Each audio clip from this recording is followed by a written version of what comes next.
আসসালামু আলাইকুম প্রিয় শিক্ষার্থীবৃন্দু। তো তোমরা যারা আমার এডুকেশন 24 চ্যানেলটি এখনও সাবস্ক্রাইব করো নাই, তারা অবশ্যই সাবস্ক্রাইব করে পাশে থাকবে।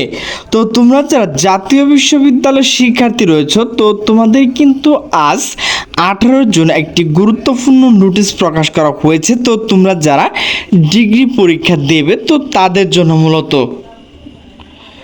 তো নোটিশটি হচ্ছে 2023 সালে ডিগ্রি পাস ও সার্টিফিকেট কোর্স দ্বিতীয় বর্ষ পরীক্ষা প্রতিবন্ধী পরীক্ষার্থীদের অতিরিক্ত 30 মিনিট সময় বৃদ্ধি করার প্রসঙ্গে। তো চলো এখন পিডিএফটি দেখে নেই। তো নোটিশটি মূলত জাতীয় বিশ্ববিদ্যালয় থেকে প্রকাশ করা হয়েছে। তো নোটিশটি প্রকাশ করা হয়েছে 18/6/2025।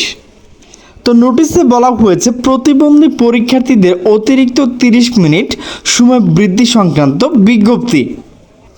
তো নোটিশে বলা হয়েছে উপযুক্ত বিষয় সূত্রে পরিপ্রেক্ষিতে জানানো যাচ্ছে যে আপনার কলেজ কেন্দ্রে 2023 সালের ডিগ্রি পাস ও সার্টিফিকেট কোর্স দ্বিতীয় বর্ষ পরীক্ষা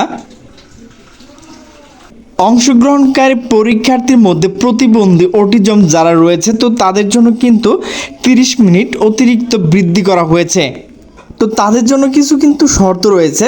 সমাজসেবা অধিদপ্তর কর্তৃক প্রতিবন্ধী সনদ থাকতে হবে। এরপর হচ্ছে পরীক্ষার শুরুর পূর্বে অধ্যক্ষ ভারপ্রাপ্ত কর্মচারী প্রতিবন্ধী পরীক্ষার্থীদের তথ্য প্রবেশপত্র কপি ও প্রতিবন্ধী সনদের যে কপিগুলো রয়েছে, তো সেগুলো কিন্তু পরীক্ষা গ্রহণ প্রয়োজনীয় ব্যবস্থা নিতে হবে।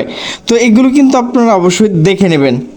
তো প্রিয় শিক্ষার্থীবৃন্দ, আমার ভিডিওটি যদি ভালো লাগে তাহলে অবশ্যই লাইক কমেন্ট শেয়ার করবেন। তো সকলে সুস্থ থাকবেন, ভালো থাকবেন, আল্লাহ হাফেজ।